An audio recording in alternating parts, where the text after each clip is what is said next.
Hey y'all, today we're going to talk about magic and Judaism. So to clarify up front what these mean,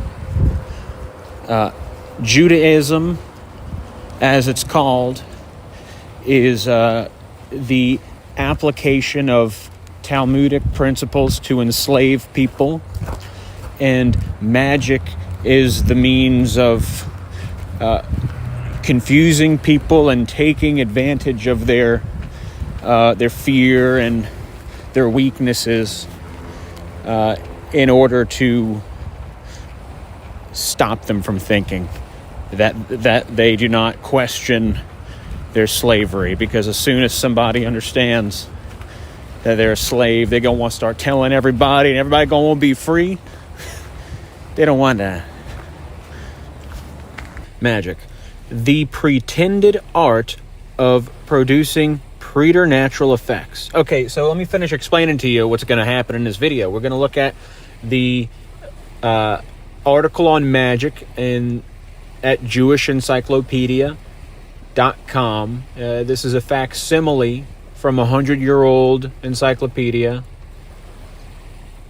which I inferred the age of it from some information, something that it said in one of the articles. But anyway.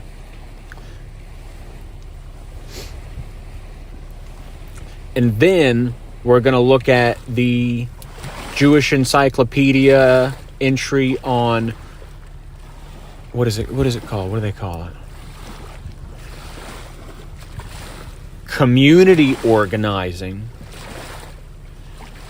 And we're going to cross-reference this with a book of mine from 1771, which is about what was going on in the year 1770. Okay? And we're going to read specifically about the Russians. And we're going to observe that the Russians were enslaved by Jews. Okay? Not real Jews.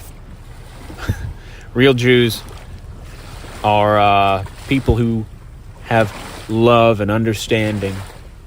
People who follow the truth. These people, obviously, with their magic and their slavery and all that, they have no part with the truth, with freedom. So we're going to look at how the Russians in 1770 were living under Talmudic slavery. And then we're going to take a look at 2025 at how we all still living in Talmudic slavery. So, here you go. Let me get started. Magic. The pretended art of producing preternatural effects.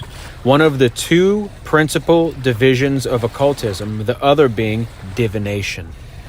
The effects produced may either be physical, as a storm or death under conditions insufficient to explain its occurrence, or any phenomenon impossible in the ordinary course of nature, or mental, and the latter either intellectual, as preternatural insight or knowledge, or emotional, as love or hate arising or disappearing in obedience to the arbitrary will of the magician. The methods of producing these effects include, on the one hand, actions of various sorts, and on the other, incantations, invocations, and the recitation of formulas. And what does recitation mean? Is to say it. These people with their words. Even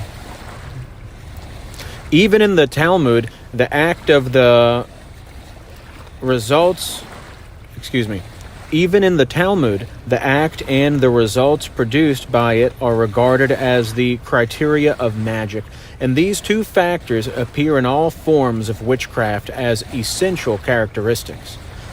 Closely connected with magic are superstition and demonology. Insofar as gods are invoked, demons frequently being degraded gods, magic is akin to idolatry, and in a certain sense, to astrology. Jewish magic is mentioned as early as Deuteronomy, 10, 15, 18, 10 through 11, where various classes of diviners, astrologers, and exorcists are named, their ceremonies being forbidden as idolatrous. Nor is there any doubt expressed as to the actual potency of magic, and the magician who may misuse it is accordingly feared and abhorred. Micah 5:11, Jeremiah 27:9, Exodus 22:17 through 23, et al., whatever that means. The commonest form of magic was the love charm, especially the love charm required for an illicit amour. Such magic was practiced especially by women, so that magic and adultery frequently are mentioned together. 2 Kings 9:22. I don't know what this means. NAH 3:4.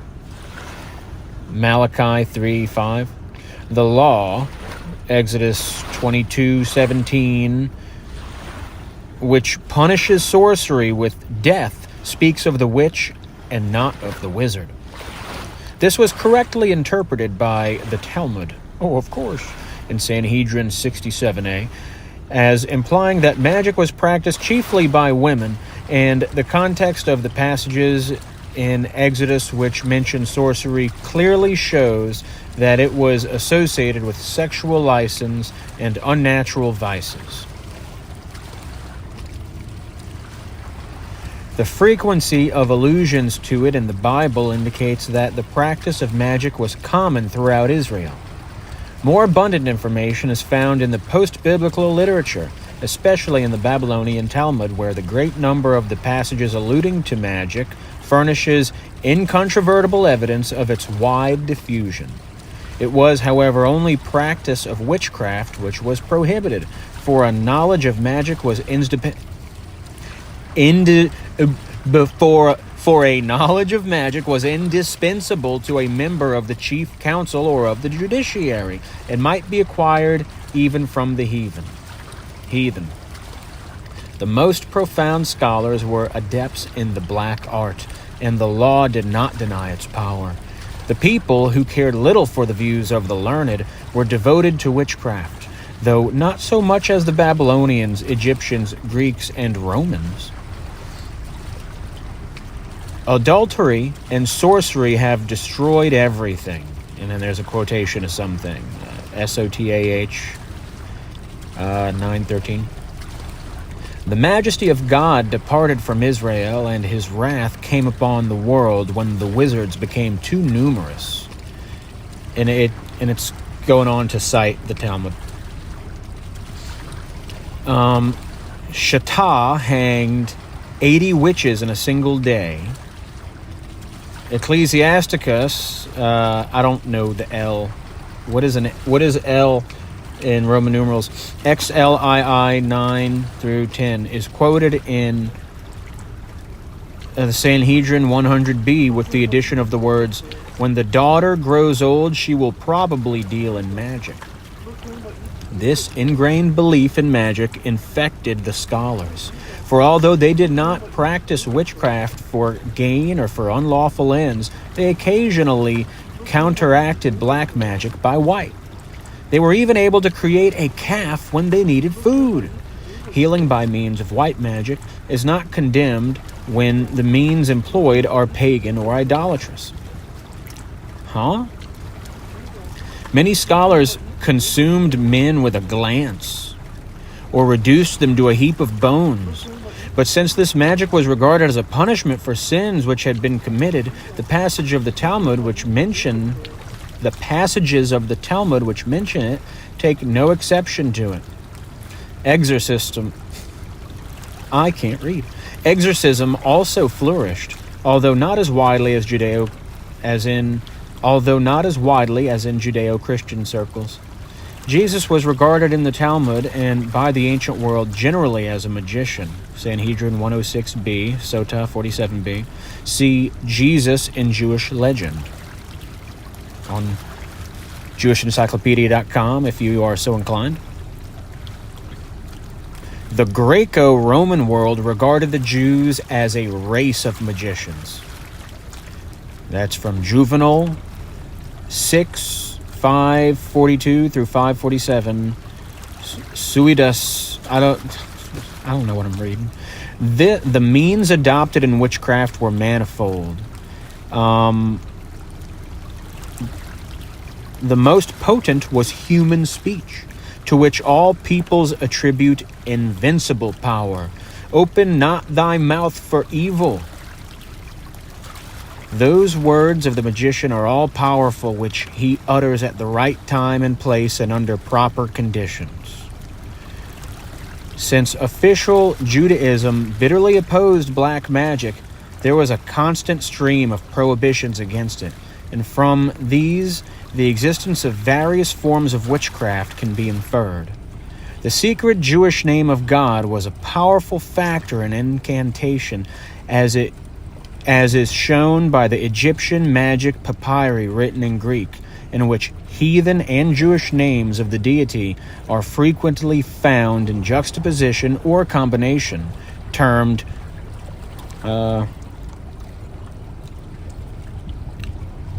union. I'm looking at it in modern Hebrew, trying to read it. By the Talmud. Okay. Page 2. In addition to the magic word and the magic formula, there were various magic objects which were used to avert the evil eye. Women and children, and even animals as being weaker and less capable of resistance, were protected by amulets and talismans. These charms consisted either of natural objects or of papers with writing on them. Copies of the Bible had protective power while carried especially on journeys, while the Tefillin, as their Greek name, phylacteries implies, were also regarded as preservative, at least in Hellenistic circles, as were the slips of paper, which is called mezuzah, attached to the doorposts. Blah has edited, translated, and explained two Hellenistic exorcismal formulas, one of which was found in a grave in Hadrammetum, I don't know, in the ancient Byzantium, in the Roman province of Africa. In addition to the official sources from which the data given above are derived, the Apocrypha in connection with the subject of magic. Okay. The Apocrypha, in view of its antiquity, deserves attention in connection with the subject of magic. The general picture which it presents is the same as that given by the Bible and the Talmud. According to the book of Enoch 9:7, the angels taught the daughters of men incantations, exorcisms, and the cutting of roots, and revealed to them healing plants. The heart, liver, and gall are magic agencies, and the blind Tobit recovers his sight when his eyes are anointed with the gall of a fish.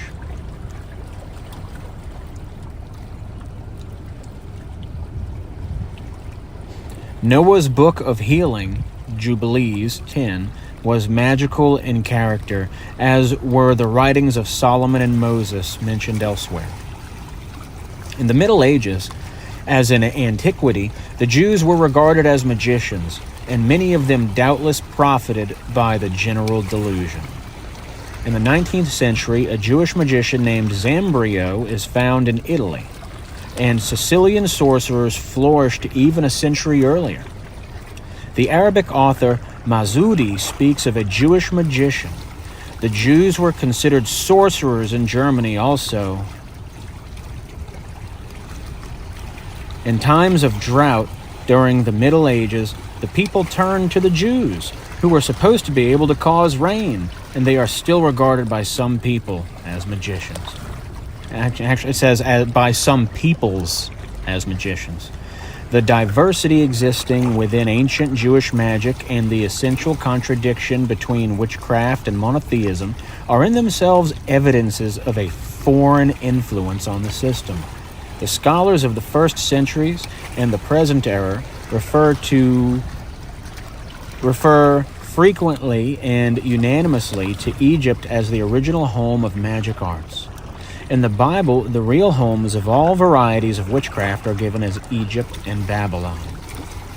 It is very probable that, in this respect, both countries influenced Israel, and their political power and high civilization made it inevitable that influence should be deep, although the lack of historical data renders it impossible to determine its extent or trace its course. The influence of Egypt admits of no doubt as regards Julian, hello. The influence of Egypt admits of no doubt as regards post-biblical Judaism, which was for a long period under the control of the Ptolemies, both in its civilization and its government. The Egypto-Hellenistic syncretism of Alexandria, and through them the Jews of Palestine. Oh, I missed a word. The Egypto-Hellenistic syncretism influenced first the Hellenistic Jews, especially those of Alexandria, and through them the Jews of Palestine. The Jewish and Judeo-Christian view as the source of Hebrew magic is confirmed by the books of Hermes and by the recently discovered Greek and Coptic magic papyri, in which the Jewish element is no small factor, and Jacob has recently proved that the belief in the almighty power of the name of God is Egyptian in origin.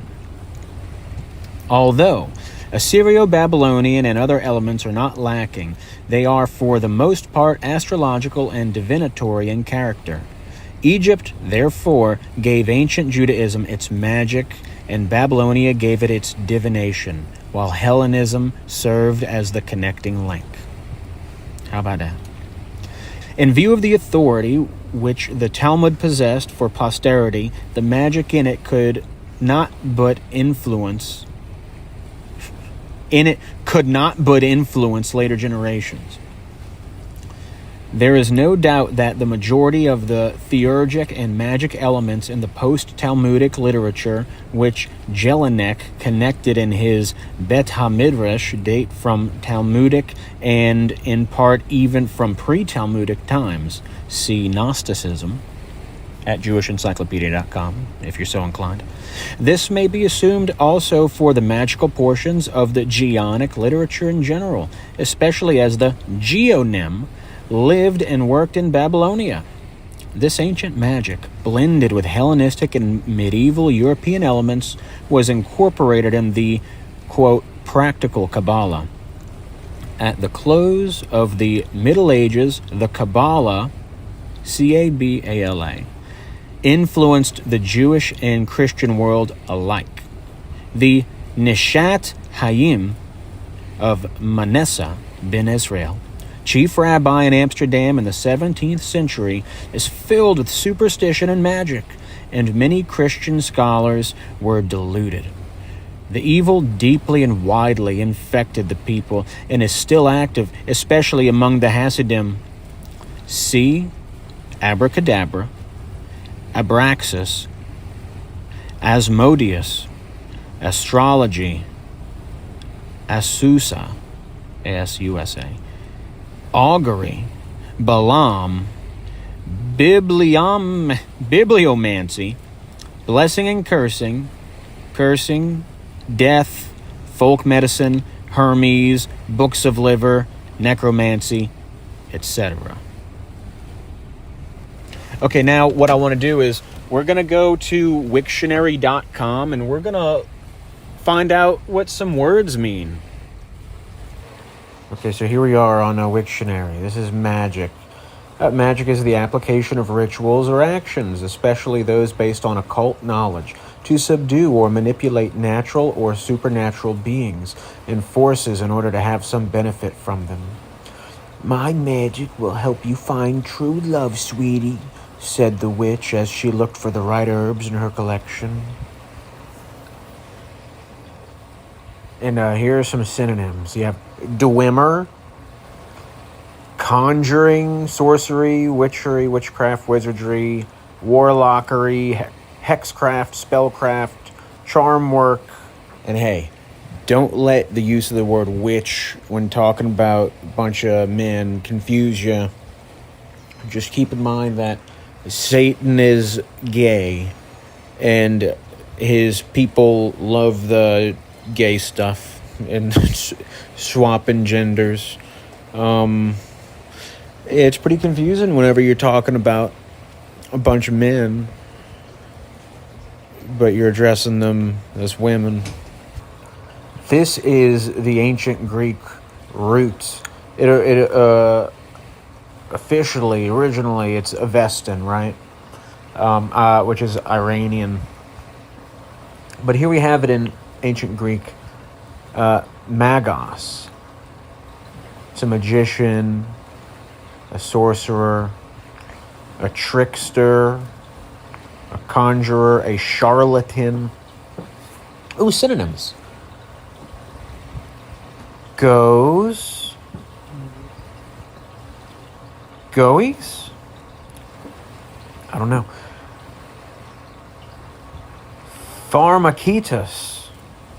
That's a familiar word. Pharmaketus. I know part of that word.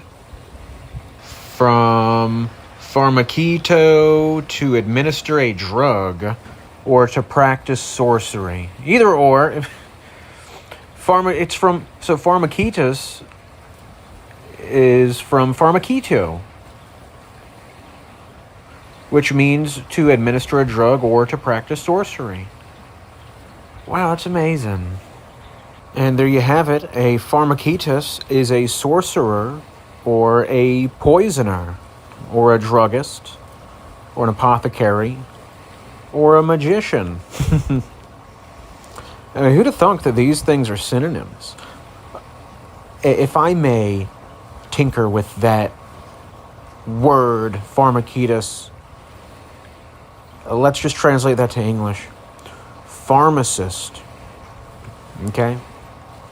So we have here the root of the word pharmacist, which means this person who administers drugs. It's considered a synonym with magos, which is a magician, with sorcerer, and with poisoner. Goodness, what is this Gios thing? We'll find out one day. Okay, last one we'll check out is dwemer. It's an English word. It means illusion, delusion, or sleight, or magic. Wow. An illusion, right? Okay, so it's an illusion. It's a delusion. I mean, so what it's saying, to call it a delusion, so dwemer is the act of tricking everybody, right? It's the act of applying the Talmud to their governance. How about that?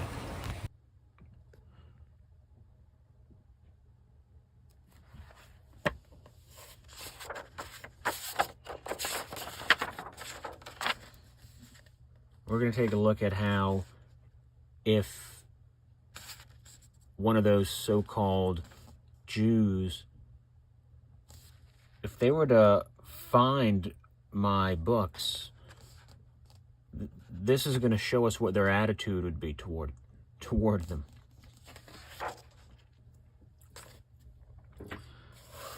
It would be regarded as lost property. So let's see. Even in cases in which the finder is permitted to retain the lost property, yet if he wishes to follow the good and upright path and act beyond the legal requirements of the law, he should return the property to the one who identifies it. Some maintain that he is compelled to do so if he be a man of wealth, but if he is a poor man and the one who lost it is a man of means, he need not act beyond the requirements of law. If one finds Hebrew scrolls, even in a town where the majority of which are idolaters, he must proclaim them, because it is assumed that the owner did not abandon the hope of recovering them, knowing well that any idolater who would happen to find the scrolls would not sell them, except to an Israelite. Oh, jeez.